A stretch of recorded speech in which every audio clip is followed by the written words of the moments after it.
কদফায় vote হয় তামিলনাড়ুতে, কদফায় vote হয় কেরালায়, কদফায় ভোট হয় মহারাষ্ট্রে, কদফায় ভোট হয় কর্ণাটকায়, বাংলায় 7 দফায় ভোট। আপনি আগের বার 8 দফা করেও গোহারা হেরেছেন, এবার 7 দফায় আরো গোহারা হারবেন। মানুষ জবাব দেবে। বাংলার প্রতি এই মাতৃসুলভ আচরণ, আপনাদের ধারাবাহিকভাবে এই বাংলা বিরোধী আচরণের প্রতিশোধ বাংলার মানুষ নেবে।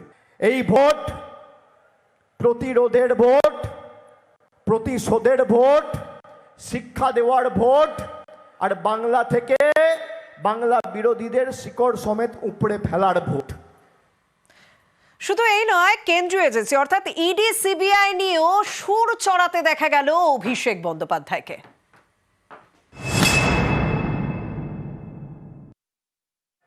বিজেপির উদ্দেশ্য মানুষকে ভুল বুঝিয়ে তৃণমূল কংগ্রেসকে সাংগঠনিকভাবে দুর্বল করা। তাই জন্য কথায় কথায় সবার বাড়িতে ইডি আর সিবিআই। আরে আপনি তো ইডি সিবিআই পাঠিয়েছেন, আপনি পাঠান, আপনার ইডি সিবিআই কাঁচকলা করেছে আর বাংলার মানুষের কাজ করবে। যত ইডি সিবিআই পাঠাবেন মানুষের লড়াইয়ের মানসিকতা আরো তীব্রতর হবে।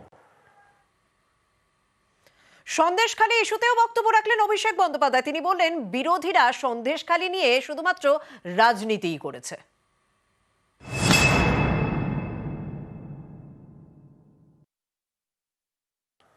শেখ শাহজাহানকে সিবিআই ইডি অ্যারেস্ট করেনি, মমতা ব্যানার্জির পুলিশ অ্যারেস্ট করেছে।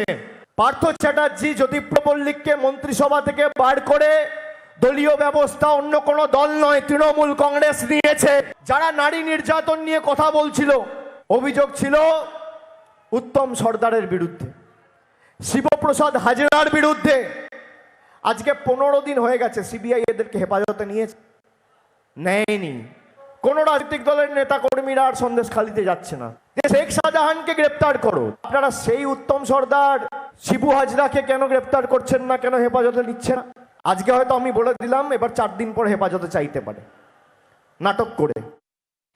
সিএএ প্রসঙ্গেও বক্তব্য রাখতে গিয়ে অভিষেক বন্দ্যোপাধ্যায় বলেন যে সিএএ এর পরেই এনআরসি হবে আর নাগরিকত্ব কেড়ে নিতেই এই আইন। অভিষেক বন্দ্যোপাধ্যায় আক্রমণ সেনেছেন সিএএ নিয়ে।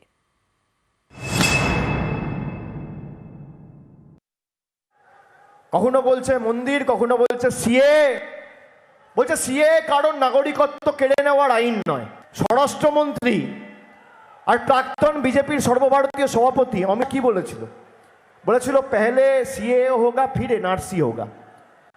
অমিত শাহ সাফাইয়ে বলুক যে এনআরসি হবে না, বলুক এনআরসি হবে না। এই কারণে আমরা বলছি আপনারা নাগরিকত্ব কাটবেন। আসামে কি হয়েছে? 19 লক্ষ লোকের মধ্যে 12 লক্ষ হিন্দু বাঙালির নাগরিকত্ব আপনারা কেড়ে নিয়েছে। আমরা সেই কারণে বলছি সিএ নাগরিকত্ব খায়। সিএ এর পরে আপনারা এনআরসি করবেন। আর মমতা বন্দ্যোপাধ্যায় যতদিন বাংলায় আছে এনআরসি পর্যন্ত আপনারা দেখতে পাবেন না। আমরা যতদিন আছি আমরা করতে দেবো না।